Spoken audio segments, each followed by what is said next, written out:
ijuru n'isi zirehereza abantu bo mu isi yose.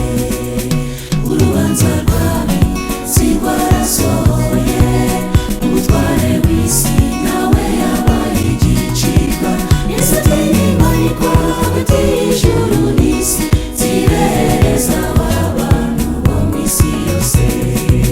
Mureke twishime kuko twarabohowe, twabohowe ku ngoyi yari yaratuboshye.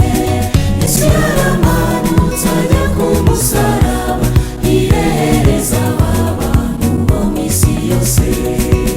Urubanza rwami si rwarasohoye, umutware w'isi nawe yabaye igicibwa. Yesu ati nimanikwa hagati y'ijuru n'isi zirehereza abantu bo mu isi yose.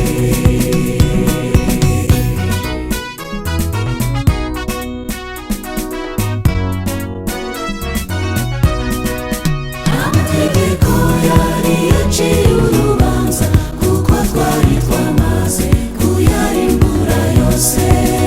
Inyokomuntu yose yari kurimbuka, umwami wacu Yesu atubere igitambo. Urubanza rwami si rwarasohoye, umutware w'isi nawe yabaye igicibwa. Yesu ati nimanikwa hagati y'ijuru n'isi zirehereza abantu bo mu isi yose.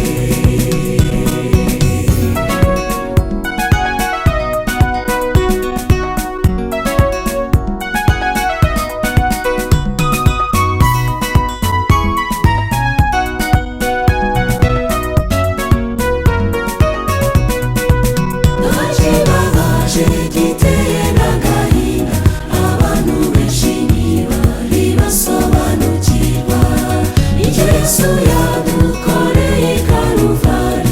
Ntibazi ko yamaze kutugira abera.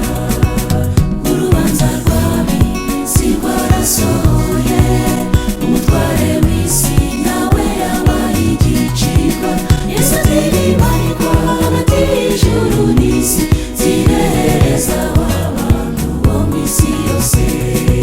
Nta mbaraga ufite zo kurwana n'icyaha, ihumure dufite nuko dufite Yesu. Ukwiye kwizera icyo Yesu yagukoreye, maze ureke uwo mwami akurwanirire.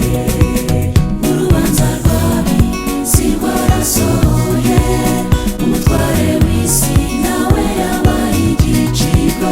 Yesu ati nimanikwa hagati y'ijuru n'isi zirehereza abantu bo mu isi yose.